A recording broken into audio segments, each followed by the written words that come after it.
नमस्कार। भारतीय लोकतंत्र के इतिहास में विंध्य क्षेत्र के राजनीतिक परिदृश्य में एक ऐसे अद्वितीय और विरल नक्षत्र का उदय हुआ जिनका जीवन संघर्ष सत्य, अहिंसा, सुचिता और सर्वहारा वर्ग के हितों के प्रति पूर्णतः समर्पित था। नेत्रविहीन होने के बाद भी उन्हें अपनी विशाल दूरदृष्टि, अदम्य जनसंघर्ष, वैचारिक प्रतिबद्धता और जनसेवा के प्रति अटूट निष्ठा ने ऐसा जनाधार दिया जिसके बल पर 2 लोकसभा चुनावों में उन्होंने क्रमशः रीवा राज परिवार के प्रभावशाली महाराज और महारानी को भी पराजित करके ऐतिहासिक चुनावी जीत दर्ज की। आप समझ गए होंगे, हम बात कर रहे हैं दिग्गज समाजवादी नेता और रीवा से 2 बार सांसद रहे पंडित यमुना प्रसाद शास्त्री जी की। लोकतंत्र के प्रबल समर्थक शास्त्री जी का संपूर्ण जीवन सामाजिक समरसता, वंचित तबके के उत्थान और सत्ता के प्रति निर्लिप्तता को समर्पित रहा। तो आज हमारे खास सेगमेंट शख्सियत विंध्य की में आज बात यमुना प्रसाद शास्त्री जी की, जिन्होंने तत्कालीन समय में अपनी शारीरिक सीमाओं को लांघकर देश की दशा और दिशा तय की। यमुना प्रसाद शास्त्री जी का जन्म 12 जून 1927 को तब के रीवा रियासत के मनगवा के सूरा गांव में हुआ था। उनके पिता पंडित विंध्येश्वरी प्रसाद पौराणिक तथा माता सुशीला देवी थीं। दुर्भाग्यवश जब वे मात्र 2.5 से 3 वर्ष के थे तभी उनकी माता का निधन हो गया। इसके बाद उनका लालन पोषण और संस्कारों का दायित्व उनके पिता ने ही संभाला। उनकी प्रारंभिक शिक्षा समीप के धवैया गांव के विद्यालय में हुई। 3री कक्षा से आगे की पढ़ाई के लिए वे मनगवा चले गए। विद्वानों के परिवार से होने के कारण उनके पिता चाहते थे कि वे संस्कृत की शिक्षा ग्रहण करें, किंतु बाल्यकाल से ही यमुना प्रसाद जी की रुचि आधुनिक शिक्षा और अंग्रेजी अध्ययन में थी। वे रीवा जाकर पढ़ना चाहते थे। जब पिता ने उन्हें रीवा भेजने से इनकार कर दिया तो उन्होंने दृढ़ निश्चय के साथ अनशन शुरू कर दिया और खाना पीना छोड़ दिया। अंततः पिता को उनकी जिद के आगे झुकना पड़ा और उन्हें रीवा भेजना ही पड़ा। तो एक तरह से देखा जाए तो शास्त्री जी ने अपना पहला अनशन अपने पिता के विरुद्ध ही किया। यद्यपि उन्होंने अपनी माध्यमिक स्तर की शिक्षा रीवा के MVM स्कूल से प्राप्त की, परंतु बाद में उन्होंने संस्कृत विद्यालय उपरहटी और बिछिया से स्नातक की पढ़ाई की। इसके बाद उनके साथ शास्त्री की उपाधि जुड़ गई। इसके पश्चात उन्होंने रीवा के सुप्रसिद्ध दरबार कॉलेज से राजनीति शास्त्र में MA की शिक्षा भी प्राप्त की। यमुना प्रसाद शास्त्री की राजनीतिक और सामाजिक सक्रियता किशोरावस्था में छात्र जीवन से ही प्रारंभ हो गई थी। 1942 के भारत छोड़ो आंदोलन तथा रीवा रियासत के राजा बहुरा आंदोलन के दौरान जब अधिकांश वरिष्ठ नेता गिरफ्तार कर लिए गए थे, तब उन्होंने अपने साथियों के साथ छात्रों और युवाओं का नेतृत्व संभाला। पद्मदह सिंह की शहादत के बाद उग्र हुए आंदोलनों में पुलिस दमन, लाठीचार्ज और गिरफ्तारियों के दौरान शास्त्री जी स्वयं गंभीर रूप से घायल हुए, लेकिन उसके बाद भी वो लगातार संघर्ष करते रहे। 1946 में वे जगदीश चंद्र जोशी, श्रीनिवास तिवारी और अन्य युवा साथियों के साथ कांग्रेस सोशलिस्ट दल में शामिल हुए तथा भूमिहीन किसानों और मजदूरों के अधिकारों के लिए पूरे रीवा राज्य में पैदल भ्रमण करते हुए आंदोलन करने लगे। 1949 के पटना में सोशलिस्ट सम्मेलन से लौटने के बाद उन्होंने विंध्य प्रदेश के विलय के विरोध में चले समाजवादी आंदोलन में अग्रणी भूमिका निभाई, जिसके कारण उन्हें अपने साथियों सहित जेल भी जाना पड़ा। लगभग 2 माह तक मैहर जेल में निरुद्ध रहने के बाद उनकी रिहाई जिस दिन हुई, उसी दिन रीवा में किसान हिंद पंचायत का राष्ट्रीय सम्मेलन आयोजित था।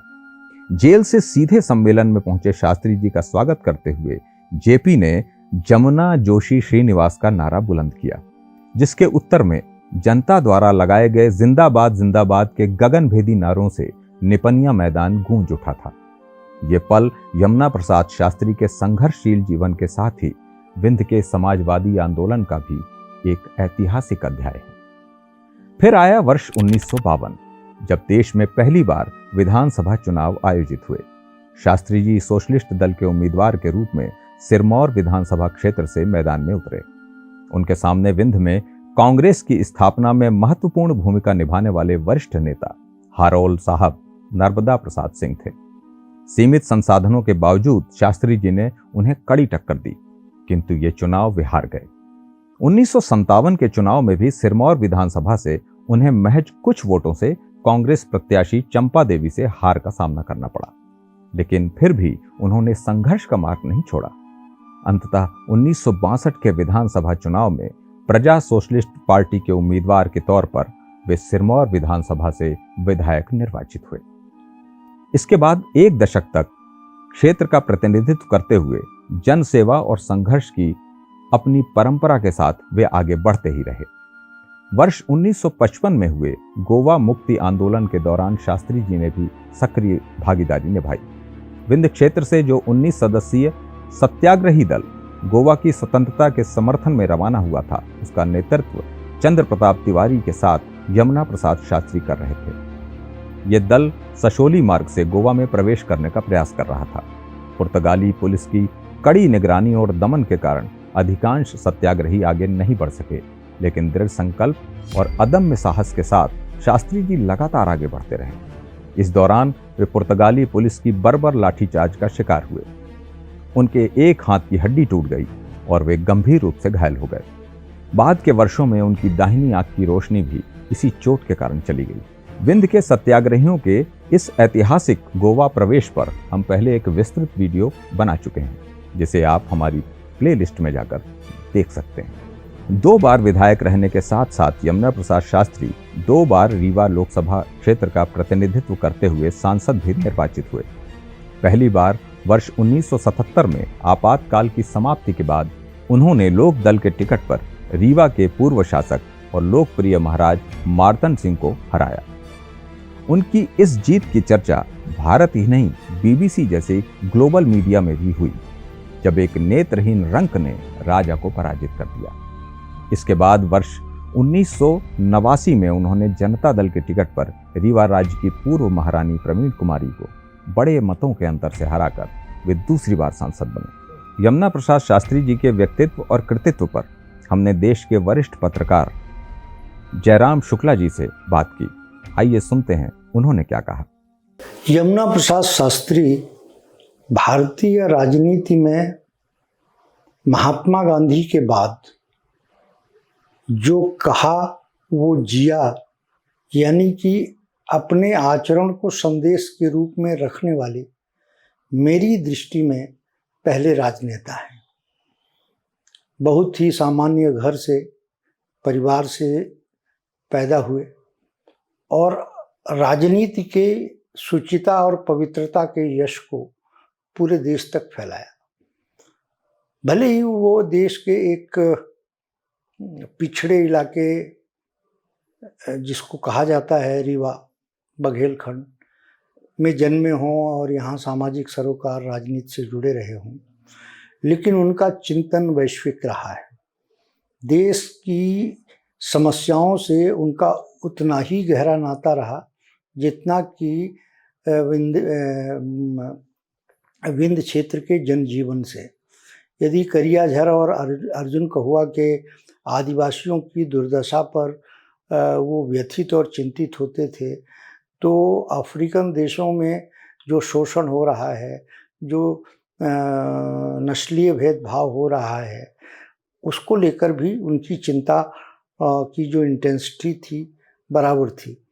रीवा क्षेत्र में, विंध्य क्षेत्र में समाजवादी आंदोलन की वो रीढ़ थे और आज ऐसा कोई इस विंध्य क्षेत्र में नेता नहीं है जो इतनी प्रासंगिकता बनाए हो जितनी कि आज यमुना प्रसाद शास्त्री की है। 1977 में जब शास्त्री जी को पार्लियामेंट की टिकट मिली तो एक दुष्प्रचार ये किया गया, जो कि आमतौर पे अभी भी लोग कहते हैं कि रीवा महाराजा ने उनको आर्थिक रूप से मदद दी, उनको वाहन उपलब्ध कराया। ये मिथ्या और प्रपंच है एक तरीके से।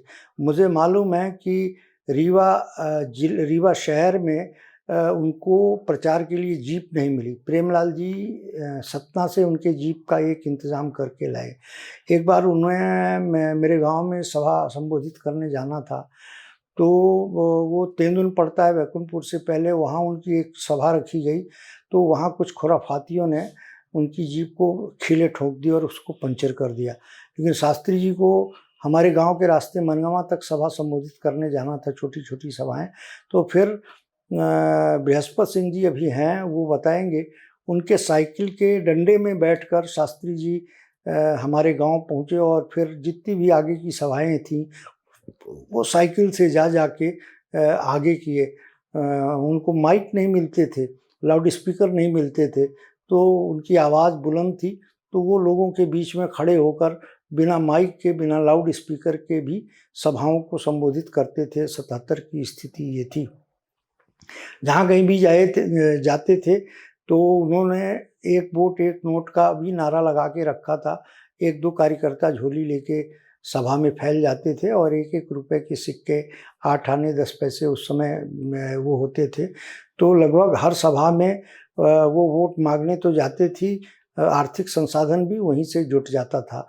उनके पास आर्थिक पृष्ठभूमि कुछ थी नहीं, लेकिन उस समय लोगों ने ये दुष्प्रचारित किया कि उनको महाराज ने धन दिया, साधन दिया और वाहन दिया। ये पूर्ण रूप से मिथ्या है। शास्त्री जी शुचिता के प्रतीक थे।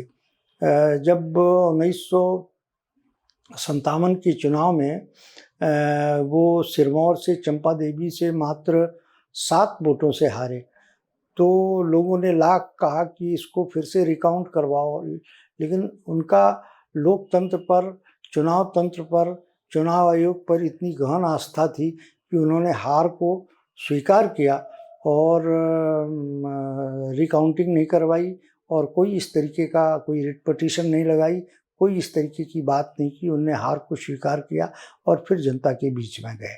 तो उनके सिद्धांत और उनकी सादगी की एक से बढ़कर एक मिसाल है। सांसद रहते हुए शास्त्री जी ने विंध्य के विकास के लिए बाणसागर परियोजना की नींव रखने, ललितपुर सिंगरौली रेलवे लाइन की पहल को आगे बढ़ाने और गुड़ के जंगलों में फायरिंग रेंज बंद करवाने में अथक प्रयास करते हुए न केवल संसद में आवाज उठाई, बल्कि जमीनी स्तर पर भी निरंतर संघर्ष किया। इसके अतिरिक्त सूचना का अधिकार, शिक्षा का अधिकार, काम का अधिकार और खाद्य सुरक्षा जैसे जन कल्याणकारी अधिकारों की मूल अवधारणा भी उन्होंने बहुत पहले सांसद रहते हुए संसद में अशासकीय संकल्पों के माध्यम से प्रस्तुत की। बाद के वर्षों में कांग्रेस नीति यूपीए सरकार के समय यही संकल्प राष्ट्रीय नीतियों और कानूनों का आधार बने। आप सोचिए, शास्त्री जी कितने दूरदर्शी, जनहितैषी और आम लोगों के अधिकारों के प्रति समर्पित नेता थे। वे केवल तत्कालीन समस्याओं तक ही सीमित नहीं रहे, बल्कि ऐसे विचार और नीतियां सामने रखीं जो सालों बाद भी देश के करोड़ों लोगों के जीवन को प्रभावित करने वाले महत्वपूर्ण कानूनों का आधार बनी। यमुना प्रसाद शास्त्री वास्तव में वसुधैव कुटुंबकम की भावना को जीने वाले व्यक्ति थे। रीवा में उनके निवास का नाम भी उन्होंने वसुधैव कुटुंबकम रखा था। उनके लिए जाति, धर्म, क्षेत्र और सीमाओं से ऊपर मानवता ही सबसे बड़ा संबंध थी। यही कारण था कि उनका पैतृक गृह ग्राम सूरा आपातकाल के दौरान भूमिगत रहकर संघर्ष करने वाले नेताओं और कार्यकर्ताओं की शरण स्थली बना। रीवा के वरिष्ठ पत्रकार जयराम शुक्ल के अनुसार 1974 और 75 के दौर में नेपाल के प्रमुख नेता गिरिजा प्रसाद कोइराला के परिवार ने भी उनके घर में आश्रय लिया था। वहीं समाजवादी कार्यकर्ता और शास्त्री जी के प्रिय शिष्य बृहस्पति सिंह के अनुसार चर्चित बड़ौदा डायनामाइट केस के बाद जॉर्ज फर्नांडीज भी कुछ समय तक उनके घर में भूमिगत रहे थे। संयोगवश आपातकाल लागू होने के समय शास्त्री जी अपनी आंखों का उपचार करा रहे थे, क्योंकि उनकी दूसरी आंख की रोशनी भी प्रभावित हो रही थी। इसी कारण उनकी गिरफ्तारी तो नहीं हुई, लेकिन बीमारी की अवस्था में वे निष्क्रिय नहीं थे। उन्होंने निरंतर लोकतंत्र की रक्षा और आपातकाल के विरोध में सक्रिय भूमिका निभाई तथा अपने संघर्षरत साथियों का मनोबल बढ़ाते हुए उनकी यथा योग्य मदद करते रहे। शास्त्री जी के एक समय के शिष्य रहे वर्तमान सांसद जनार्दन मिश्रा जी से भी शब्द सांची विंध्य की टीम ने बात की। आइए जानते हैं उन्होंने शास्त्री जी के बारे में क्या बताया। जितना कष्ट सह के शास्त्री जी ने सिद्धांतों के साथ समझौता किए बिना राजनीति की, भारतवर्ष में शायद ही कोई राजनेता होगा जितना कष्ट शास्त्री जी ने झेला, लेकिन वो कभी डिगे नहीं। अपने सिद्धांतों से, अपनी ईमानदारी से, अपने कर्तव्य निष्ठा से ऐसे महापुरुष के साथ उनके सानिध्य में रहने का मुझे अवसर मिला। मैं अपने आप को धन्य मानता हूँ। और वो गरीबों के प्रति उनके मन में असीम संवेदना थी। मानवता के वो सच्चे पुजारी थे और संघर्षों के सलाहकार पुरुष थे। उनका जीवन गरीबों, मजलूमों, किसानों, मजदूरों और समाज के वंचित तबकों के लिए समर्पित रहा है। और विंध्य की धरा ऐसे सपूत को जन्म देकर गौरवान्वित हुई है। और इस धरती में मुझे नहीं लगता कि अब कोई यमुना प्रसाद शास्त्री जैसा दूसरा व्यक्ति पैदा होगा। 84 के चुनाव, लोकसभा चुनाव के हार के बाद उन्होंने बैठक बुलाई थी नीलगगन होटल में, अपने सारे सहयोगियों के साथ बैठक की थी उन्होंने। और उस समय उनकी आर्थिक स्थिति और भी खराब थी, भोजन का संकट था। तो लोगों ने सलाह दिया कि आप जो फ्रीडम फाइटर का पेंशन है, विधायक का पेंशन है, सांसद का पेंशन है, उसे ले लीजिए तो कम से कम खर्चा चलेगा, उससे पार्टी भी चलेगी। तो उन्होंने कहा कि मर जाएंगे तो मर जाएंगे, भूखों मर जाएंगे, लेकिन पेंशन नहीं लेंगे। उन्होंने आजीवन सांसद विधायक और स्वतंत्रता संग्राम सेनानी की पेंशन नहीं ली। और पेट भर भोजन उन्होंने कभी नहीं पाया। लेकिन इसके बावजूद उस समय भी 70-80 हज़ार रुपये कुल मिलाकर सारी पेंशन उनकी बनती थी, लेकिन उन्होंने नहीं लिया और भूखों मरते रह गए। हम लोगों से मिलने आए थे वो जेल में, उनको परमिशन मिली थी 5 लोगों से मिलने के लिए। उनमें मुझे भी, मेरा भी नाम उन्होंने दिया था, मैं भी उनसे मिला था। और उन्होंने डटे रहने का हम लोगों को निर्देश दिया था कि डटे रहिए, काला दिन छटेगा, नहीं छटेगा तो नहीं छटेगा, लेकिन संघर्ष में अपनी आहुति देना है तो दीजिए। यमुना प्रसाद शास्त्री को राजनीति का संत कहना अतिशयोक्ति नहीं होगी। सत्ता और पद के प्रति उनमें अद्भुत निर्लिप्तता का भाव था। वे मानते थे कि जनता की सेवा दफ्तरों और सत्ता के गलियारों से अधिक लोगों के बीच रहकर की जा सकती है। यही कारण था कि उन्होंने अपने जीवन में कई अवसर मिलने के बावजूद सत्ता सुख को ठुकराकर संघर्ष और जनसेवा का मार्ग चुना। पहली बार वर्ष 1967 में जब गोविंद नारायण सिंह के नेतृत्व में संवित सरकार बनी, तब उन्हें मंत्रिमंडल में शामिल होने का प्रस्ताव मिला। लेकिन शास्त्री जी ने मंत्री पद स्वीकार करने के बजाय जन संघर्षों के साथ खड़े रहना अधिक उचित समझा। इसके बाद दूसरी बार 1991 में चंद्रशेखर के नेतृत्व में केंद्र सरकार बनने पर उन्हें केंद्रीय मंत्रिमंडल में शामिल होने का आग्रह किया गया, किंतु उन्होंने इस अवसर को भी विनम्रतापूर्वक अस्वीकार कर दिया। पद और प्रतिष्ठा से ऊपर जनहित को रखने वाली यही भावना उन्हें अपने समय के अन्य नेताओं से अलग बनाती थी। यहां तक कि 1977 में जनता पार्टी की मध्य प्रदेश इकाई के अध्यक्ष रहने के बावजूद सत्ता और पद का मोह उन्हें कभी छू नहीं सका। वे संघर्ष और जनसेवा को ही राजनीति का उद्देश्य मानते रहे। यमुना प्रसाद शास्त्री केवल राजनेता ही नहीं, बल्कि एक प्रतिबद्ध समाजवादी चिंतक भी थे। वे शोषितोदय नामक समाचार पत्र का प्रकाशन करते थे, जिसके संपादक और प्रकाशक वे स्वयं थे। जीवन भर उन्होंने समाजवादी विचारधारा को न केवल अपनाया, बल्कि उनसे अपने आचरण में भी उतारा। जब उनके अधिकांश साथी समय के साथ कांग्रेस और अन्य दलों में चले गए, तब भी वे अपने सिद्धांतों पर अडिग रहे। हालांकि समाजवादी राजनीति में बढ़ती अवसरवादिता और सत्ता केंद्रित प्रवृत्तियों से निराश होकर उन्होंने वर्ष 1996 में कम्युनिस्ट पार्टी की सदस्यता ग्रहण की और उसी के टिकट पर रीवा लोकसभा का चुनाव लड़ा, लेकिन वे सफल नहीं हो सके। इससे पहले वर्ष 1991 में जनता दल के उम्मीदवार के रूप में भी वे रीवा लोकसभा में चौथे स्थान पर रहे थे। बदली राजनीतिक परिस्थितियों में सिद्धांत, संघर्ष और वैचारिक प्रतिबद्धता की राजनीति लगातार हाशिए पर जा रही थी, और शायद यही कारण था कि जन संघर्षों से निकला ये नेता चुनावी सफलता से दूर होता गया। चुनावी सफलताएं भले ही उन्हें नहीं मिल रही थीं, और बढ़ती उम्र के कारण उनका स्वास्थ्य भी लगातार कमजोर पड़ने लगा था। लेकिन शोषितों, पीड़ितों, मजदूरों और आदिवासियों के अधिकारों के लिए उनका संघर्ष कभी रुका नहीं। वे हमेशा जनहित के किसी न किसी मुद्दे को उठाते, आंदोलन करते और आवश्यकता पड़ने पर अनशन पर भी बैठ जाते थे। कई बार उपवास से उनकी तबीयत बिगड़ जाती, तब साथी और सहयोगी उन्हें ऐसा न करने की सलाह देते। इस पर वे नाराज होकर कहते थे, अगर मेरे भूखे रहने से 5 लोगों के घर का चूल्हा जलता है तो मैं ऐसा अनशन बार बार करूंगा। दरअसल शास्त्री जी के अनशन पर बैठते ही शासन प्रशासन हरकत में आ जाता था। जरूरतमंदों तक अनाज पहुंचाया जाता, काम देने की व्यवस्था बनाई जाने लगती थी और समस्याओं के समाधान के प्रयास तेज हो जाया करते थे। अपने अदम्य संकल्प और जुझारू प्रवृत्ति के कारण वे भारतीय राजनीति के उन बिरले नेताओं में से थे जिनके लिए सिद्धांत और जनहित किसी पद या शक्ति से बड़े थे।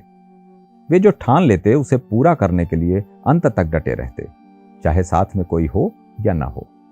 इसी जुझारू स्वभाव का उदाहरण झगड़ा खाड़ कोलियरी मजदूरों की समस्याओं को लेकर सरगुजा से दिल्ली तक शुरू किया गया उनका पैदल मार्च था, जिसे रास्ते में तब रोका गया जब केंद्र सरकार के प्रतिनिधियों ने उनकी मांगें स्वीकार किए जाने की सूचना दी। जीवन के अंतिम वर्षों में भी खराब स्वास्थ्य के बावजूद वे सिंगरौली के गरीब परिवार को न्याय दिलाने के लिए भोपाल तक पैदल मार्च पर निकल पड़े थे।